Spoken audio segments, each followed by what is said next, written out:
The purpose of this podcast is to educate and inform. It is no substitute for professional care by your doctor or your qualified healthcare professional. Never disregard or delay professional medical advice because of something you've heard on this podcast or in any linked material. Guests who speak on this podcast express their own opinions, experience, and conclusions. Dr. Shirley neither endorses nor opposes any particular opinion discussed on this podcast.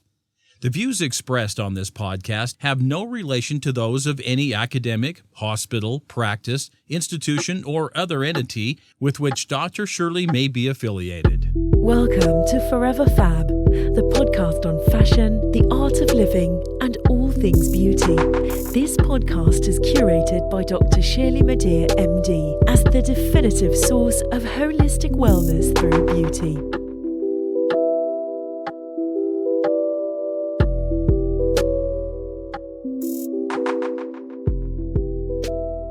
Hello, everyone. It's Dr. Shirley. Welcome to 15 Minutes of Fab, a segment of the Forever Fab podcast where I summarize the latest health, wellness, beauty, and plastic surgery news. If you don't have time to tune into my full-length podcast, tune in here and check out 15 Minutes of Fab. My aim is to engage you and serve as a credible and authoritative voice in all aspects of health and wellness and along the entire beauty spectrum, from lip gloss to the needle and to the scalpel. So that said, let's get at it. Question: what's going on? There's so many answers to this question, including a pandemic, persistent and pervasive racism, misogyny, police brutality, and pre-election chicanery.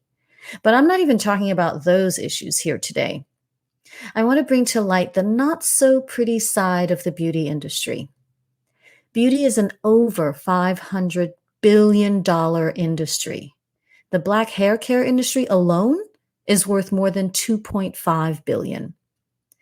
While Black people are about 13 to 15% of the U.S. population, at least according to the most recent U.S. Census data and other sources, we as a community spend more than that proportionally on beauty products.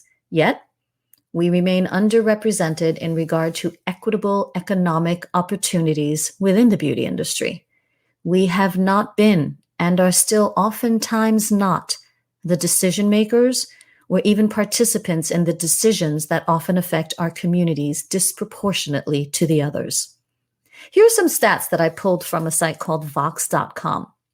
And I quote, "At Revlon, only 5% of employees are at the director level or above, and that 5% are Black, no more. At Sephora, just 6% of leadership roles are filled by Black people. L'Oreal, a global company with 12,000 U.S. employees, counts 8% who identify as Black at the executive level in America, and no Black people hold leadership roles at Glossier." End quote. Finally, a March 2019 study in the quintessential plastic surgery scientific journal called Plastic and Reconstructive Surgery found that even though the percentage of all minority medical student graduates had increased over the past few years, Black representation has decreased amongst plastic surgery trainees, and Latino representation made minimal to no changes. Why is that? Well, based on both personal and professional experience, I've got some pretty credible ideas as to why that still remains such a tragedy. But let's not lose sight of progress. We have come a long way. I am grateful for the companies that have made contributions for change. Aurora James's 15% pledge and those entities that have committed to it. Rihanna and the LVMH and Kendo brands backed Fenty.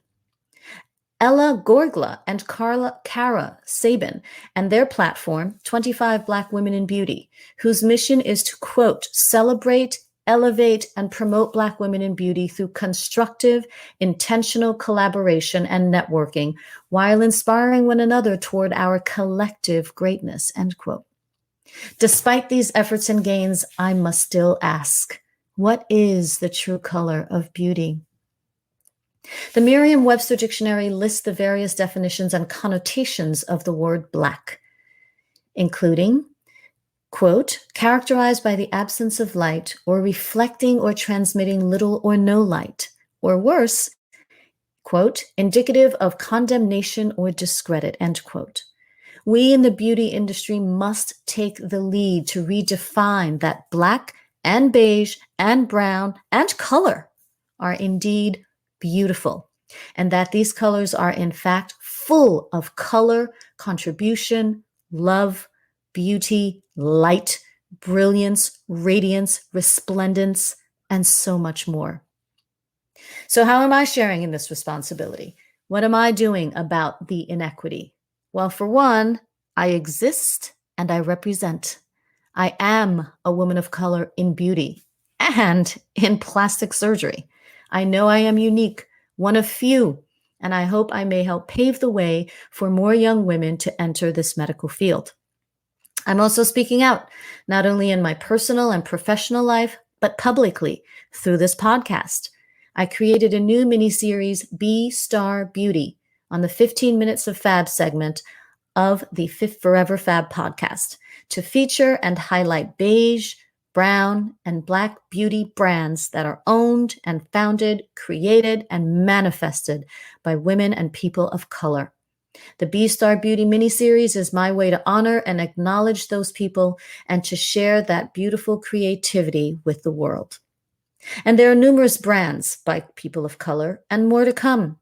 So here and now, I will acknowledge many of these founders and brands, including but certainly not limited to Kristen Noel Crawley and her KNC Beauty, Ipara Skincare, Dahia Beauty, or maybe it's Dahia Beauty, Folk Beauty, Loving Culture Hair Care, Undefined Beauty, Nyakio Beauty, Unsung Cosmetics, We the People, Danessa Myricks Beauty, Beneath Your Mask, Uhai Beauty, The Lip Bar, Lauren Napier Beauty, Gold Beauty, Pat McGrath Labs, Pear Nova Nail Care, Hana Beauty, Urban Hydration, Clure, Abalove Apothecary, Brown Girl Jane, Hyper Skin, Plant Apothecary, Kubra K Skincare, Piper Y, The Honeypot, Anita Grant, Creole Essence, Miss Jessie's, Briogeo, Rosen Skincare, Maison 276, Kanti Skincare, Jack's Skincare, Topical Skincare, Good Beauty, Michaud Beauty, Yell Skincare, Kayer Skincare, Marla Renee Skincare, Uomo Beauty, and Bolden. And I know there are so many more. I'm concluding this episode of 15 Minutes of Fab by asking you to reflect on this question. What may you do to live a more beautiful life by helping others to live more beautifully as well? Stay tuned to hear my product reviews on B-Star Beauty brands on 15 Minutes of Fab on the Forever Fab podcast. As always, thank you and stay beautiful inside and out. Thank you for listening to this week's episode of Forever Fab, the podcast on fashion, the art of living, and all things beauty, curated by Dr. Shirley Madhere, MD. Live beautifully and help make the world a more beautiful place.